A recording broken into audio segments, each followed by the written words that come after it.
Now at noon, a missing mountain biker found safe almost a week after he disappeared. What we're learning today. Plus, an Idaho judge officially removes the gag order in the trial of Brian Kohberger. What it means for the case with Kohberger sentencing less than a week away.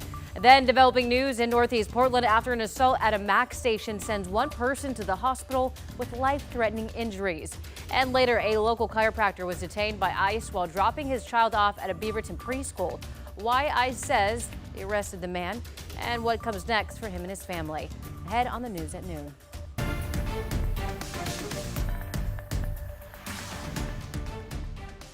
Thank you for joining us here at noon. I'm China Green. After almost a week missing and hundreds of search and rescue crews scouring the Mount Hood National Forest, a missing biker from Gresham has been found safe. According to the Clackamas County Sheriff's Office, 52-year-old Ralph Sawyer found his car on East Still Road and drove it back to his home in Gresham this morning. Mr. Sawyer showed up to a neighbor's house, tired, cold, dirty, and worn out.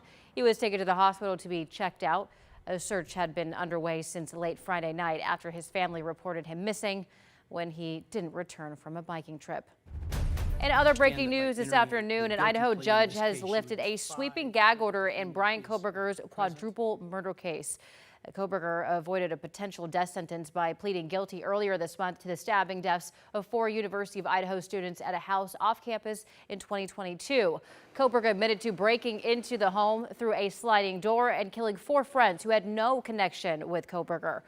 Earlier in the case, a judge in Moscow, Idaho, issued a sweeping gag order.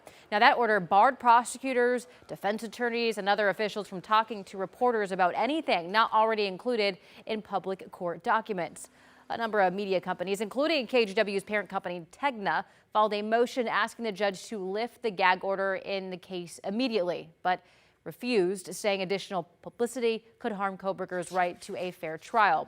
Now, that group of companies renewed their request after Kohberger's pleaded guilty this month. Now, that led to a different judge in Ada County, Idaho, to lift the gag order today. At this point, I just don't think that I can justify the continuation of the non-dissemination order.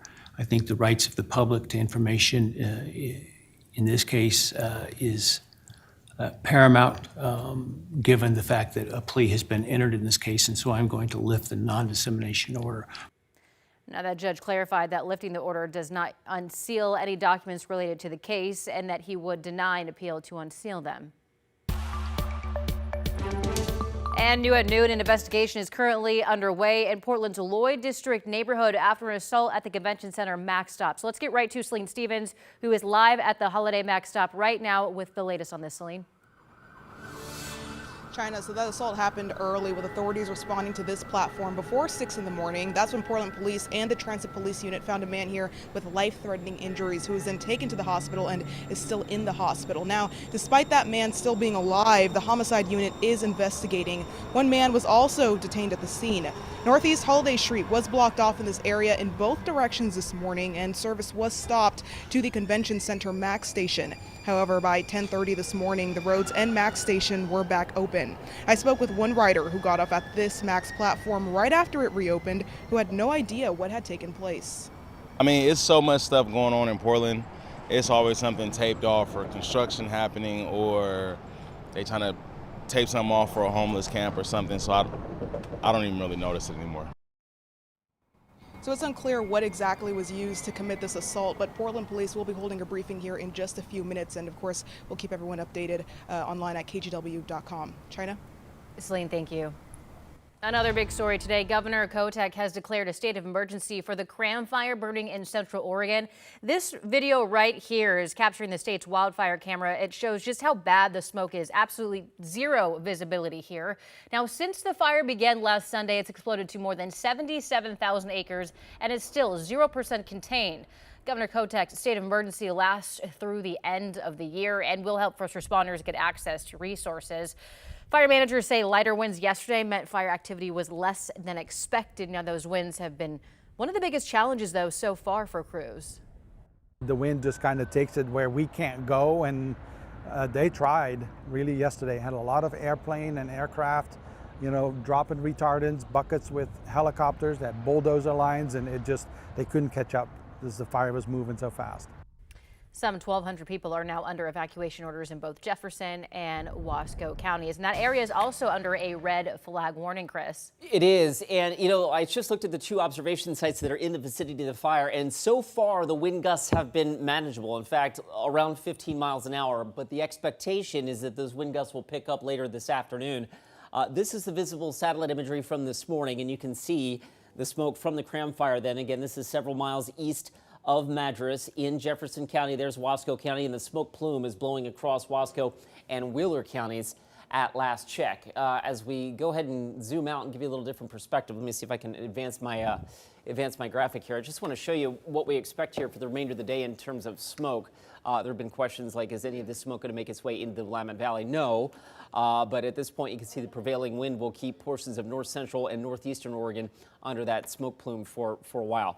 There is that red flag warning, as China alluded to a couple of seconds ago, for, again, high fire danger, and the entire area is shaded in red. So not only around the fire, but through the Columbia Gorge, East Gorge, and Columbia Basin, where the winds are whipping right now out towards the Dalles. Right now, northwest sustained at 20, gusting to 25, and those wind gusts will likely pick up as we go through the afternoon on the order of about 30 to 40 miles an hour, not only today, but tomorrow as well.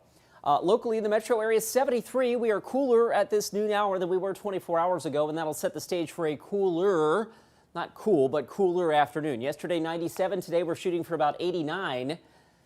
So we're stair-stepping down, and we will continue that cooling trend into Friday and the weekend. The weekend really looks nice at this point. We'll have more on that coming up in just a few minutes. China. Thank you, Chris. ICE agents arrested a local chiropractor while he was dropping his child off at a Beaverton preschool. An ICE spokesperson said officers tried to arrest him during a traffic stop before they got to the school, but they say he asked them to let him drop his child off first. And they say once he was in the school parking lot, he resisted arrest and wouldn't get out of the car. ICE officers then broke one of his windows to detain him. Celine Stevens brings us more.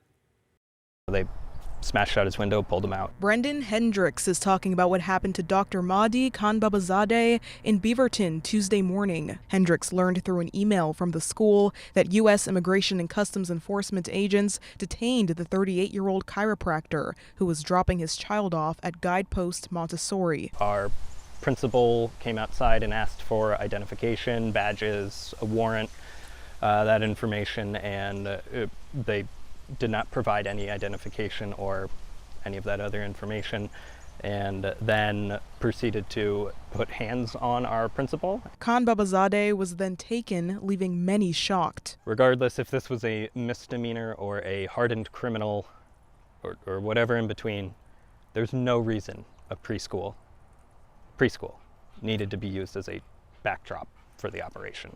That's careless. This is a surprise.